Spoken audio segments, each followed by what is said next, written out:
Welcome friends. तो respiration के पिछले वीडियो में उसका इंट्रोडक्शन पढ़ा था, जिसमें कि हमने पढ़ा था कि जो रेस्पिरेशन है वो 3 स्टेप्स में पूरा होता है।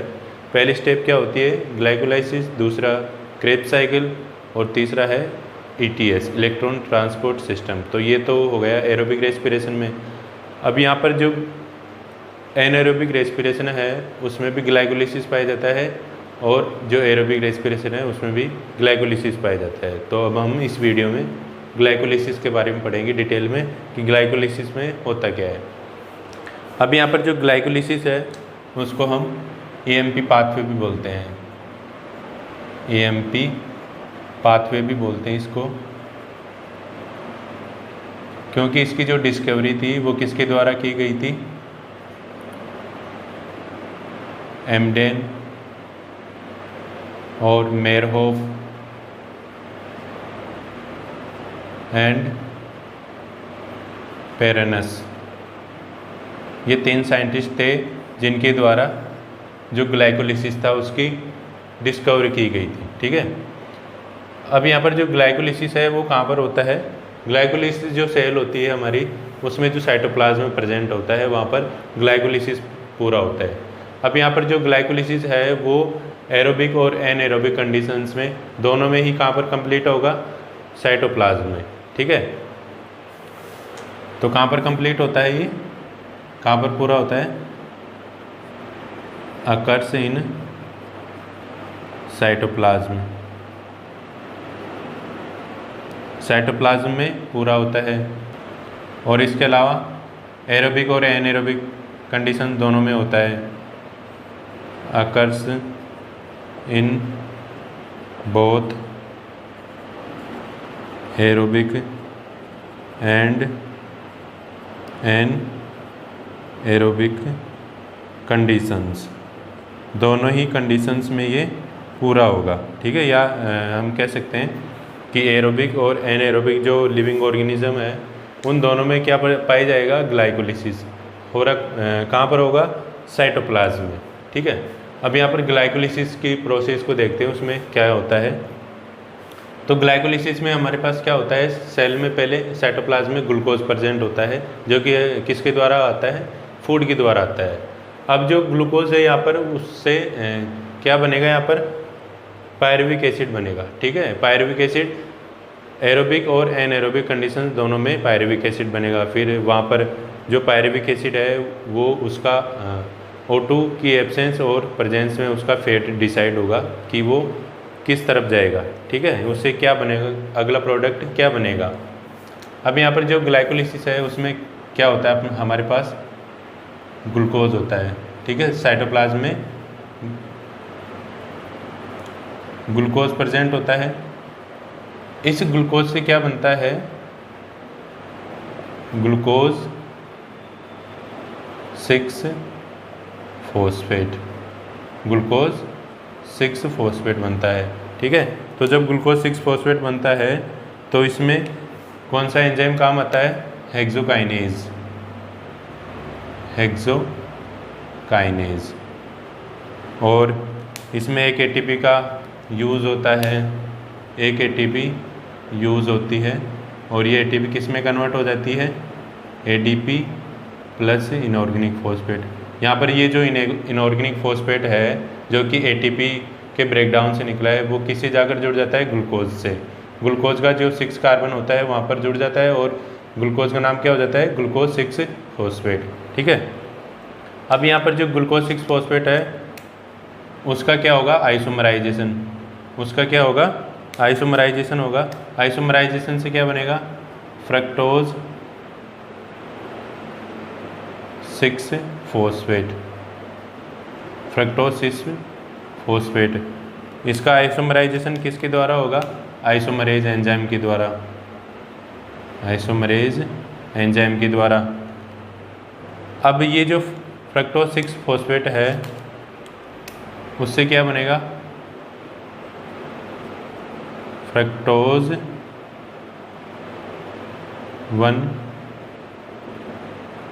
1,6 डाईफॉस्फेट, फ्रक्टोज 1,6 डाईफॉस्फेट। तो यहाँ पर जो फ्रक्टोज 6 फॉस्फेट से फ्रक्टोज 1,6 डाइफॉस्फेट बनता है तो उसमें एक ATP यूज़ होती है। ATP यहाँ पर ATP यूज़ होगी और ये ATP किस में कन्वर्ट हो जाएगी, ADP प्लस इनऑर्गेनिक फॉस्फेट में। अगेन वही इनऑर्गेनिक फॉस्फेट यहाँ पर निकला है जो कि किससे जुड़ जाएगा, फ्रक्टोज 6 फॉस्फेट से, और फ्रक्टोज 6 फॉस्फेट से फ्रक्टोज 1,6 डाइफॉस्फेट बन जाएगा।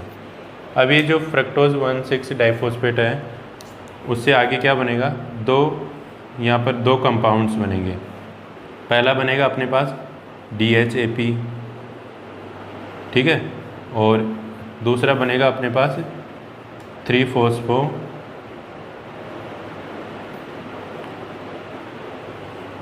Glyceraldehyde,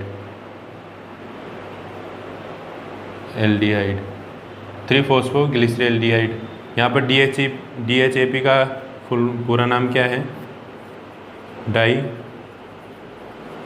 hydroxy acetone, dihydroxy acetone.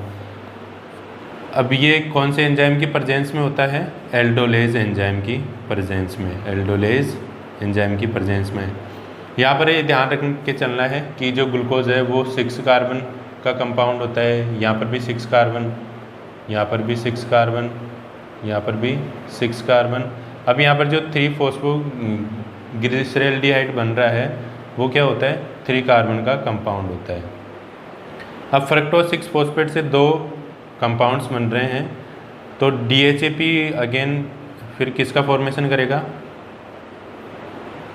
3-फॉस्फो glyceraldehyde का फॉर्मेशन कर लेगा, जिससे कि हमारे पास 3-फॉस्फो ग्लिसरेल्डिहाइड के 2 मॉलिक्यूल्स हो जाएंगे। ठीक है, यहाँ पर 2 मॉलिक्यूल्स हो जाएंगे तो टोटल कितने कार्बन हो गए अपने पास, अब 6 कार्बन्स हो गए। ठीक है, अब ये जो 3-फॉस्फो ग्लिसरेल्डिहाइड है उससे आगे क्या बनेगा, 1,3 डाईफॉस्फो ग्लिसरेल्डिहाइड। तो जब ये कंपाउंड बनेगा तो इसमें एक इनऑर्गेनिक फॉस्फेट ऐड होगा। ठीक है, इनऑर्गेनिक फॉस्फेट ऐड होगा, जिससे जो इनऑर्गेनिक फॉस्फेट कौन से कार्बन से जुड़ेगा, पहले कार्बन से। तो क्या कंपाउंड बनेगा हमारे पास, 1,3 डाईफॉस्फो ग्लिसरेल्डिहाइड। अब ये जो 1,3 डाईफॉस्फो ग्लिसरेल्डिहाइड है उससे अगेन क्या कंपाउंड बनेगा, 1,3 डाईफॉस्फो ग्लिसरिक एसिड, 1,3 डाईफॉस्फो ग्लिसरिक एसिड। तो जब 1,3 डाईफॉस्फो ग्लिसरेल्डिहाइड से 1,3 डाईफॉस्फो ग्लिसरिक एसिड बनता है तो इसमें क्या होता है, इसका ऑक्सीडेशन हो जाता है। ठीक है, एल्डिहाइड्स का ऑक्सीडेशन होगा। वो ऑक्सीडेशन कैसे होगा, हाइड्रोजन के रिमूवल से। तो जो हाइड्रोजन्स निकलेंगे वो किसके द्वारा पिक कर लिए जाएंगे, NAD+ के द्वारा। ठीक है, NAD+ के द्वारा जो हाइड्रोजन्स हैं वो पिक कर लिए जाएंगे। तो क्या किसका फॉर्मेशन होगा, NADH प्लस H+ का फॉर्मेशन हो जाएगा। और इस प्रोसेस में कौन से एंजाइम का यूज़ हो रहा है, dehydrogenase.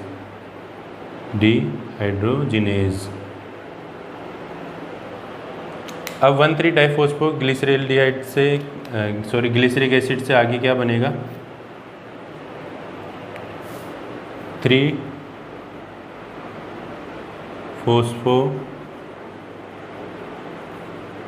Glyceric acid. 3-फॉस्फो glyceric acid का फॉर्मेशन होगा तो इसमें एक ATP का फॉर्मेशन होगा यहाँ पर। ठीक है, एक ATP का यहाँ पर फॉर्मेशन होगा, ADP plus inorganic phosphate. Inorganic phosphate कहाँ से निकल रहा है, पहले कार्बन से, और ये ADP से जुड़कर क्या बनाएगा, ATP बनाएगा। ठीक है, और इस प्रोसेस में कौन से एंजाइम का यूज़ होगा, फॉस्फो ग्लिसरोकाइनेज, फॉस्फोग्लिसरोकाइनेज एंजाइम का यूज़ होगा यहाँ पर। अब 3-फॉस्फो ग्लिसरिक एसिड से कौन सा बनेगा यहाँ पर, आगे कौन सा कंपाउंड बनेगा? 2-फॉस्फो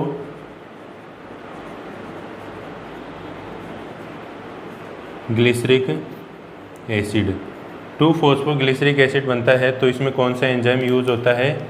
म्यूटेज। ठीक है, म्यूटेज क्या काम करता है? जो तीसरे कार्बन पर जो फॉस्फोरस है, ठीक है, जो फॉस्फोरस है उसको दूसरे कार्बन पर ट्रांसफ़र कर देता है। ठीक है, अब आगे 2-फॉस्फोग्लिसरिक एसिड से क्या बनेगा? 2-PEP का फॉर्मेशन होगा। 2-PEP का फॉर्मेशन होगा। 2-PEP का फुल फॉर्म क्या है यहाँ पर? 2-फॉस्फो इनोल पायरुवेट। 2-फॉस्फोइनोल पायरुवेट। ठीक है, और इस प्रोसेस में कौन सा एंजाइम का यूज़ होगा? इनोलेज। इनोलेज एंजाइम का यूज़ होगा और इसके साथ इससे एक जो वाटर का मॉलिक्यूल है वो बाहर निकल जाएगा। अब यहाँ पर जो 2-PEP है उससे फिर आगे किसका फॉर्मेशन होगा? पायरुविक एसिड का। पायरुविक एसिड का यहाँ पर फॉर्मेशन होगा। तो जब 2-PEP से पायरुविक एसिड का फॉर्मेशन होता है तो उस समय ATP का फॉर्मेशन होगा। ADP plus inorganic phosphate. Inorganic phosphate कहाँ से आया? यहाँ पर 2, यानी दूसरे कार्बन पर जो फॉस्फोरस जुड़ा हुआ है, इनऑर्गेनिक फॉस्फोरस, उससे आया है। ठीक है, तो इससे क्या बनेगा? ATP बनेगा।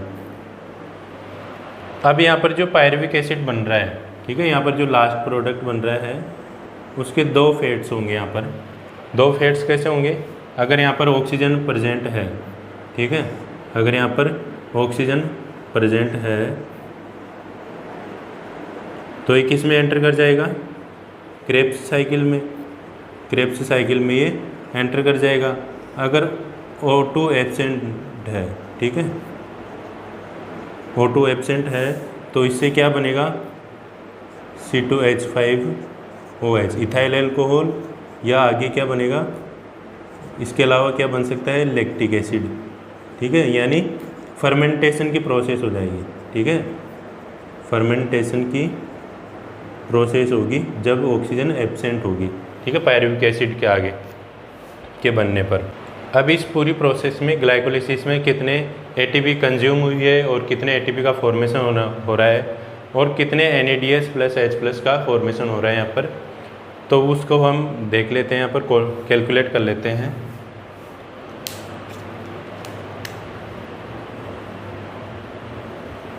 ATP कितनी कंज्यूम हो रही है यहाँ पर? ATP कंज्यूम्ड, ATP कंज्यूम कितनी हो रही है? 1 और 2 ATP यहाँ पर कंज्यूम हो रही है। ठीक है, और आगे कितने ATP का फॉर्मेशन हो रहा है यहाँ पर देखना है 3-फॉस्फोग्लिसरॉल्डिहाइड। यहाँ पर 2 मॉलिक्यूल्स चल रहे हैं पूरी प्रोसेस में। ठीक है, तो एक मॉलिक्यूल से एक ATP का फॉर्मेशन होगा और 2 मॉलिक्यूल से कितने ATP का फॉर्मेशन होगा? 2 ATP का फॉर्मेशन होगा। तो यहाँ पर भी 2 मॉलिक्यूल्स हैं, यहाँ पर भी 2 मॉलिक्यूल्स हैं, क्योंकि सारे जो जितने भी नीचे वाले कंपाउंड्स हैं वो 3 कार्बन के कंपाउंड्स हैं। ठीक है, यहाँ पर भी 2 मॉलिक्यूल्स होंगे, यहाँ पर भी 2 मॉलिक्यूल्स, ये भी 2 मॉलिक्यूल्स होंगे और ये भी 2 मॉलिक्यूल्स। ठीक है, ये ध्यान रख के चलना है। अब कितने ATP का फॉर्मेशन हो रहा है? एक मॉलिक्यूल से। ठीक है, यहाँ पर एक मॉलिक्यूल से 1,3-डाइफॉस्फोग्लिसरिक एसिड के एक मॉलिक्यूल से, या ये मॉलिक्यूल जब 3-फॉस्फोग्लिसरिक एसिड में कन्वर्ट होता है तो उसमें एक ATP का फॉर्मेशन होता है। ठीक है, और जब 2 मॉलिक्यूल्स होंगे तो कितनी ATP बनेगी? 2 ATP। इसी तरह से यहाँ पर जब 2-PEP पायरुविक एसिड में कन्वर्ट होता है तो उसमें 1 ATP बनती है और 2 मॉलिक्यूल्स में 2 ATP। तो टोटल कितनी ATP का जनरेशन हो रहा है यहाँ पर? 4 ATPs का। ठीक है, ATP प्रोड्यूस्ड। तो कितनी ATP का प्रोडक्शन हो रहा है यहाँ पर? 4 ATP का प्रोडक्शन हो रहा है। और कितने NADH प्लस H+ का फॉर्मेशन हो रहा है यहाँ पर? वही 2 मॉलिक्यूल्स हो जाएगा। एक मॉलिक्यूल से एक NADH प्लस H+ और 2 मॉलिक्यूल से 2 NADH प्लस H+ का फॉर्मेशन होगा।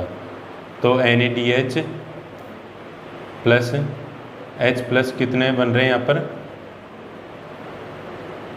2, ठीक है, 2 बन रहे हैं यहाँ पर। ये यहाँ पर याद करके चलना है। आगे हम जब इसका टोटल ATP काउंट करेंगे, इसमें पूरी जो रेस्पिरेशन की प्रोसेस है उसमें कितनी ATPs बन रही है, तो उस समय ये चीज़ काम आएगी। तो इसको याद करके चलना है। तो इसको वापस हम रिवाइज कर लेते हैं। पहले हमारे पास क्या है, साइटोप्लाज्म में ग्लूकोज प्रेजेंट होता है, ग्लूकोज से ग्लूकोज 6 फॉस्फेट बनता है, तो इसमें एक ATP का यूज़ होता है, ठीक है। और ग्लूकोज 6 फॉस्फेट से ग्लूकोज 6 फॉस्फेट का आइसोमराइजेशन होता है, उससे क्या बनता है, फ्रक्टोज 6 फॉस्फेट। फ्रक्टोज 6 फॉस्फेट से अगेन फ्रक्टोज 1,6 डाइफॉस्फेट बनता है, तो इसमें अगेन एक ATP यूज़ होती है, ठीक है। फ्रक्टोज 6 फॉस्फेट से फ्रक्टोज 1,6 डाइफॉस्फेट से क्या बनता है, एक तो DHAP बनता है और एक 3-फॉस्फोग्लिसरैल्डिहाइड बनता है। कौन से एंजाइम की प्रेजेंस में? एल्डोलेज एंजाइम की प्रेजेंस में। यहाँ पर जो DHAP है वो वापस कन्वर्ट होकर किसका फॉर्मेशन करेगा, 3-फॉस्फोग्लिसरैल्डिहाइड। तो हमारे पास 3-फॉस्फोग्लिसरैल्डिहाइड के 2 मॉलिक्यूल्स हो जाएंगे। ये 3 कार्बन का कंपाउंड होता है। तो पूरी प्रोसेस में 2 मॉलिक्यूल्स चलेंगे और सारे कंपाउंड्स 3 कार्बन के कंपाउंड्स होते हैं। 2-फॉस्फोग्लिसरैल्डिहाइड से इसमें एक इनऑर्गेनिक फॉस्फेट ऐड होगा और क्या बनेगा, इससे 1,3-डाइफॉस्फोग्लिसरैल्डिहाइड बनेगा, ठीक है। और 1,3-डाइफॉस्फोग्लिसरैल्डिहाइड का यहाँ पर ऑक्सीडेशन होगा और उससे क्या बनेगा, 1,3-डाइफॉस्फोग्लिसरिक एसिड बनेगा। और 1,3-डाइफॉस्फोग्लिसरिक एसिड से क्या बनेगा, 3-फॉस्फोग्लिसरिक एसिड। तो जब ये प्रोसेस होती है तो उसमें क्या बनता है, एक ATP बनती है यहाँ पर, ठीक है। 3-फॉस्फोग्लिसरिक एसिड 2-फॉस्फोग्लिसरिक एसिड में कन्वर्ट होता है और 2-फॉस्फोग्लिसरिक एसिड से 2-PEP का फॉर्मेशन होगा, 2-फॉस्फोइनोल पायरुवेट का फॉर्मेशन होगा। 2-PEP से यहाँ पर पायरुविक एसिड बनता है, तो इसमें एक ATP जनरेट होती है यहाँ पर, ठीक है। तो वो मैंने समझा दिया यहाँ पर टोटल ATPs कितनी जनरेट होती है 2 मॉलिक्यूल्स के हिसाब से। अब यहाँ पर पायरुविक एसिड के 2 फेट्स होते हैं, एक तो O2 की प्रेजेंस में और एक O2 की एब्सेंस में। तो जब O2 प्रेजेंट होगी तो जो पायरुविक एसिड है वो क्रेब्स साइकिल में एंटर करेगा, ठीक है, जो कि माइटोकॉन्ड्रिया में होता है क्रेब्स साइकिल। और अगर O2 एब्सेंट है सेल के अंदर तो क्या होगा, फर्मेंटेशन की प्रोसेस होगी जिसमें क्या बनता है, इथाइल एल्कोहल C2H5OH या फिर लैक्टिक एसिड बन सकता है, ठीक है। यानी जब हमारी जो मसल्स होती हैं, ठीक है, हम रेगुलरली एक्सरसाइज करते हैं तो उस समय क्या होता है, हमारे सेल्स में ऑक्सीजन की कमी हो जाती है। तो जब ऑक्सीजन की कमी होती है तो वहाँ पर जो मसल्स होती हैं, ठीक है, मसल सेल्स होती हैं, वहाँ पर किसका फॉर्मेशन होता है, लैक्टिक एसिड का फॉर्मेशन होता है। यानी एक तरह से फर्मेंटेशन की प्रोसेस होती है वहाँ पर, ठीक है। तो जब लैक्टिक एसिड का फॉर्मेशन होता है मसल सेल्स में तो मसल्स में क्रैम्प्स आते हैं।